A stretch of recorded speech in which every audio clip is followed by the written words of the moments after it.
সেনাবাহিনীর বেশ কয়েকটি ক্যান্টনমেন্টে AK-47 এর মতো ভারী অস্ত্রশস্ত্র গোলাবারুদ নিয়ে ভারতীয় র অনেক দিন ধরে অবস্থান করছে।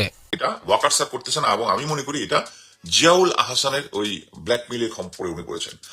আসসালামু আলাইকুম ভাই ব্রাদার, কি খবর সবার? দর্শক, সেনাবাহিনীর ঘাঁটিতে ভারতীয় রয়ের এজেন্টরা AK-47 নিয়ে অবস্থান করতেছে।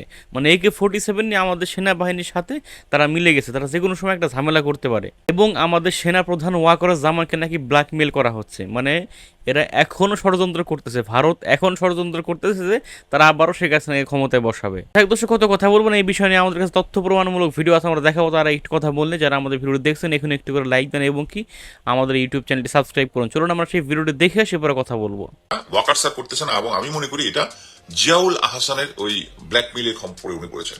স্যার, আপনি চোখ বন্ধ করে জাতির কাছে একটা ইয়া দেন যে হ্যাঁ, আমার এরকম যদি কোনো কিছু থাকেও, আমি যদি দোষীও থাকি, হ্যাঁ আমি যদি বলেও থাকি, ওটার জন্য আমি ক্ষমা প্রার্থী এবং আপনি ইমিডিয়েটলি এই জেনারেলগুলোকে আউট করেন। জেনারেলগুলো যদি আউট করেন তাহলে দেশের পরিস্থিতি স্থিতিশীল হবে। আদারওয়াইজ এই কিছুদিন পরে আনসার, ভিডিপি, অমুক তমুক একটা আসতে। কালকে আমি একটা ইনফরমেশন পাইলাম যে বাংলাদেশ ব্যাংকের যে ইনভেস্টিগেশন যেটা ছিল, ইনভেস্টিগেটর অফিসার ছিল, সে মাত্র এল পেয়ে গেছে। সে নাকি হঠাৎ করে নিজের 14 তালাতে পড়ে নাকি মারা গেছে। নামটা আমার এই মুহূর্তে খেয়াল হয়, আমি ওই ডিটেলসটা জানলে আমি ফেসবুকে দিব। তারপরে ওই দিন ক্যাপ্টেন শাহনাজ কাছে শুনলাম যে পিলখানা ঘটনা নিয়ে ক্যাপ্টেন রাজীব নামে একটা ছেলেকে নাকি হোটেল থেকে নাকি ছাদ থেকে পড়ে মারা গেছে। এগুলো সবই হচ্ছে আমাদের ভারতীয় গোয়েন্দা সংস্থার কাজ এবং এই কাজগুলোর অনেক প্রমাণ অলরেডি লোকজন যারা কথা বলতেছে তারা দিচ্ছে। এই জিনিসগুলোকে আমাদের ক্লিন করতে হবে। যদি এক্সিস্টিং যে ডিজিএফআই এর শুধু ডিজি কে সরাই দিতে হবে না, এদের সিটিআইবি আছে, এসআইবি আছে, তারপরে যতগুলা এই ব্যুরো আছে, সমস্ত ব্যুরোগুলোর হেড গুলা হচ্ছে এগুলোর সাথে জড়িত, আয়নাঘরের সাথে জড়িত। এগুলোকে সরাইতে হবে। এনএসআই এরপরে আরো কয়েকটা ইম্পর্টেন্ট পরিচালকের কতগুলো পদ আছে, এগুলোকে সরাইতে হবে।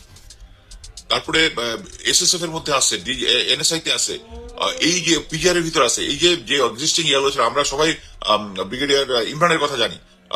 সবাইকে এদেরকে সরাইতে হবে। তাদেরকে অ্যাটলিস্ট মানে 15-20 জন ইমিডিয়েটলি ইয়া করাই ফেলতে হবে বা রিটায়ার করাই ফেলতে হবে। বাকিদেরকে পোস্টেড আউট করার আরো অনেক লোকজন আছে। এই যে দেখেন আনসারের যে ইয়াটা, এইটা কিন্তু আনসারের ডিজি চেঞ্জ হওয়ার জন্য এফেক্টিভ হয় না, নাহলে কিন্তু এফেক্টিভ হয়ে যেত যদি এখন বোধহয় চেঞ্জ না করতো। এবং পরবর্তীতে যে মেজর সাজ্জাদ গিয়েছে, সে তার যে স্টাফ যেগুলো আছে ঢাকায়, যেগুলো আওয়ামী লীগার, এগুলোকে অলরেডি আমি যেটা শুনলাম সে চেঞ্জ করে দিচ্ছে। He is doing a good job. বাকি আল্লাহর ইচ্ছা। প্রিয় দর্শক, দয়া করে না টেনে সম্পূর্ণ ভিডিওটি দেখবেন। শেষ পর্যন্ত রেহাই পাচ্ছে না ডক্টর ইউনূস। তার বিরুদ্ধে হাসিনার নানামুখী চক্রান্ত চলমান আছেই। ডক্টর ইউনূসের সরকারের ভেতরে সেনাপ্রধান ওয়াকারুজ্জামান আরও একটি সরকার বানিয়ে দেশ চালাচ্ছে। এভাবে চলতে থাকলে আগামী 2 থেকে 3 মাসের মধ্যেই দেশে আবারও অরাজকতা পরিস্থিতি সৃষ্টি হবে। পলাতক শেখ হাসিনা গত 15 বছরে 12,000 মানুষ হত্যা করেছে, কয়েক লাখ মানুষকে আহত করেছে। এই শেখ হাসিনার বিচার না করা পর্যন্ত এবং আওয়ামী লীগকে নিষিদ্ধ না করা পর্যন্ত বাংলাদেশ কলঙ্কমুক্ত হবে না। এখন পর্যন্ত বাংলাদেশের বিভিন্ন গুরুত্বপূর্ণ সেক্টরে লাখ লাখ ভারতীয়রা চাকরি করছে এবং এছাড়াও সেনাবাহিনী ও পুলিশের অভ্যন্তরে ভারতের র ঢুকে গেছে। সেনাবাহিনীর বেশ কয়েকটি ক্যান্টনমেন্টে AK-47 এর মতো ভারী অস্ত্রশস্ত্র গোলাবারুদ নিয়ে ভারতীয় র অনেক দিন ধরে অবস্থান করছে, অথচ এদিকে সেনাপ্রধানের কোনো দৃষ্টি নেই। বাট মেইন থিং ইজ যে আমরা সবাই জানি জিয়াউল আহসান এখন কাস্টাডিতে আছে এবং কি বলে রিমান্ডে আছে। এটা অ্যাকচুয়ালি প্রথম দিন বা দ্বিতীয় দিনের রিমান্ডে অনেক তথ্য এসছে, সে সমস্ত কিছুই বলে দিচ্ছে, blah blah blah blah. But actually it's a farce. সে ডিজিএফআই অফিসের পাশে একটা অফিসার্স কোয়ার্টারের মধ্যে টিভি, এসি সব ছেড়ে ফোন সহ সে আলিশান তার মতোই আছে। শুধু তাই না, মানে আমি একটা জিনিস শুনে অবাক হয়ে গেছি যে যখন ডিবি আর অফিস থেকে কিছু একটা কোঅর্ডিনেট করছে, ডিবি অফিস বা পুলিশের যে কোনো এক জায়গা থেকে যখন একসাথে কোর্টে নিবে বা আনবে, তার সাথে পলকের দেখা হয়েছে। আপনারা সবাই জানেন যে পলক অ্যাকচুয়ালি বলে দিছে ইয়ার মধ্যে যে জিয়াউল হাসান ওই ইন্টারনেটটা ইয়া করার পিছনে। বাট এটা অ্যাকচুয়ালি আমি প্রথম দিন থেকে জানতাম যে জিয়া ফিজিক্যালি লোক পাঠিয়েছে ওই জিনিসটা, ইন্টারনেটটা ফিজিক্যালি কানেকশনটা কেটে দেওয়ার জন্য। এটা বলার জন্য সে ডিবি এই সমস্ত পুলিশে যারা আছে ওখানে, যারা কনসার্ন ছিল, তাদের সামনে সে পলককে থাপড়াইছে অনেকক্ষণ ধরে এবং গালিগালাজ করে একদম শেষ করে ফেলছে। এবং সে ওখানে গালিগালাজ এক পর্যায়ে বলছে সে এখানে নভেম্বর পর্যন্ত আসে, এরপরে সে আউট হয়ে যাবে, দেশে বাইরে চলে যাবে। কিভাবে? হোয়াট ইজ হিজ পাওয়ার? এবং এই যে ও এখানে পুলিশের সামনে যে মারামারিটা করলো, বর্তমান সিচুয়েশন এক বন্দী আরেক বন্দির উপরে যদি হয় সাথে তাদেরকে সরাই ফেলার কথা, কেউ জিয়ার কাছে মানে জিয়ার কে থামানোর সাহস পর্যন্ত পায় না।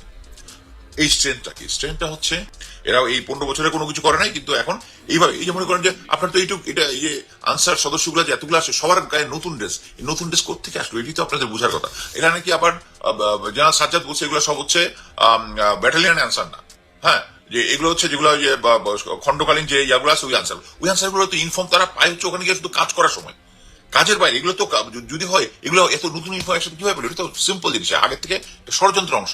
এটা যদি আমরা না বুঝি এবং এটা এই ষড়যন্ত্রের অংশ একদম ওই দূর সজীবদের জয়ের যে তার যে পোস্ট দিয়েছে এটাতেই বোঝাচ্ছে ইজ ইনভলভ ইন দিস।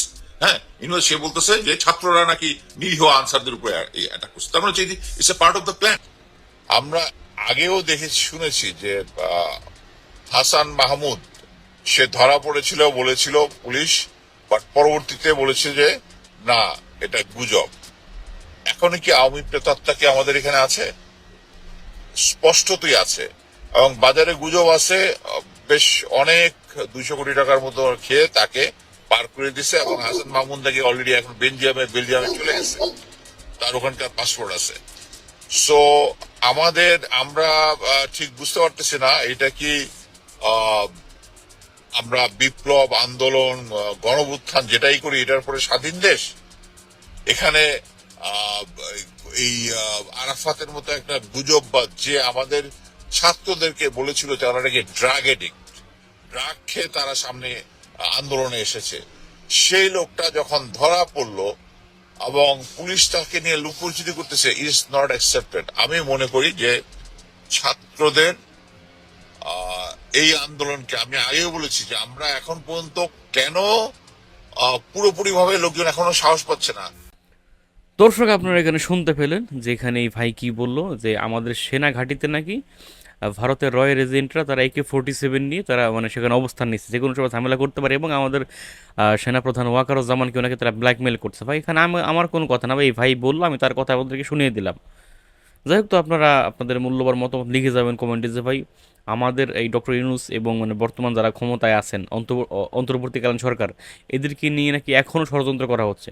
তা আসলে আপনাদের জানা থাকলে আপনারা একটু কমেন্টে লিখে যাবেন আসলে কি হচ্ছে দেশে ভিতরে কি হচ্ছে।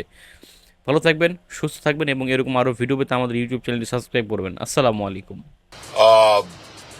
আমরা বিপ্লব আন্দোলন গণভুত্থান যেটাই করি এটার পরে স্বাধীন দেশ, এখানে এই আরাফাতের মতো একটা গুজববাদ যে আমাদের ছাত্রদেরকে বলেছিল যারা নাকি ড্রাগ এডিক্ট, ড্রাগ খেয়ে তারা সামনে আন্দোলনে এসেছে, সেই লোকটা যখন ধরা পড়লো এবং পুলিশ তাকে নিয়ে লুকোচুরি করতেছে, ইজ নট অ্যাকসেপ্টেড। আমি মনে করি যে